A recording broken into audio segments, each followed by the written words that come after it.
hello अस्सलामु अलैकुम नमस्कार की खबर करा अगर आपनलोके भाले আছে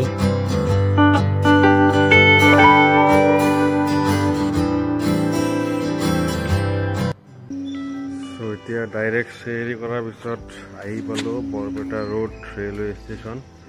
সো মানে যাই আছো অলপ গুৱাহাটীত কাম আছে অলপ সো আপোনালোকে চাই থাকক কি কামত যাই আছো গোটেইখিনি ভিডিও চালে গম পাব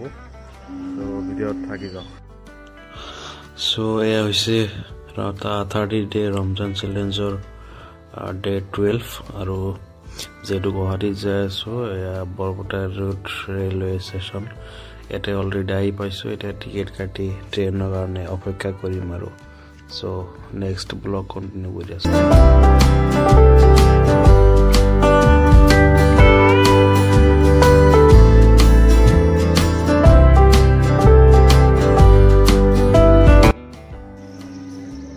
এতিয়া আছো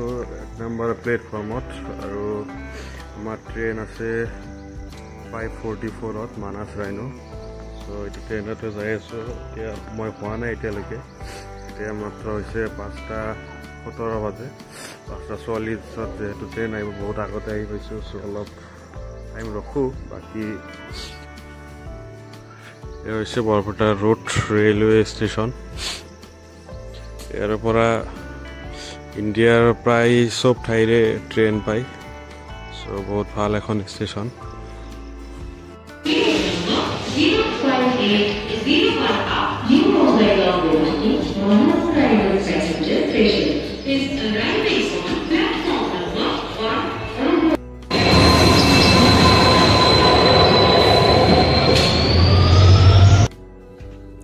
সো ফাইনালি আমি আমাৰ গুৱাহাটীমুখী যাত্ৰা আৰম্ভ কৰি দিলো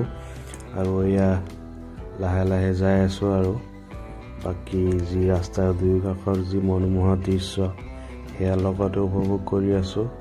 সো ইয়াৰ লগতে আপোনালোকে উপভোগ কৰি থাকক আৰু আমি সবে মিলি উপভোগ এয়া দৃশ্য উপভোগ কৰি ডাইৰেক্ট গুৱাহাটীলৈ যাই থাকো বলক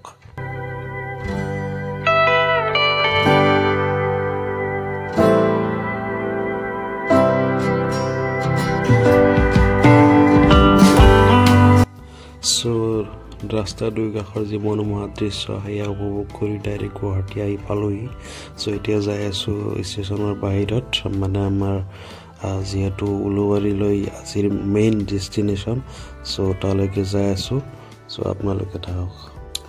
সো উলুবাৰীত কাম শেষ দিয়ে ডাইৰেক্ট ঘৰ আহি পালোহি বাকি মাজৰ আৰু শ্বুট কৰা নহল কাৰণ ট্ৰেইনত আজি যি লেট হৈছে মোটামুটি 2.5 ঘণ্টা লেট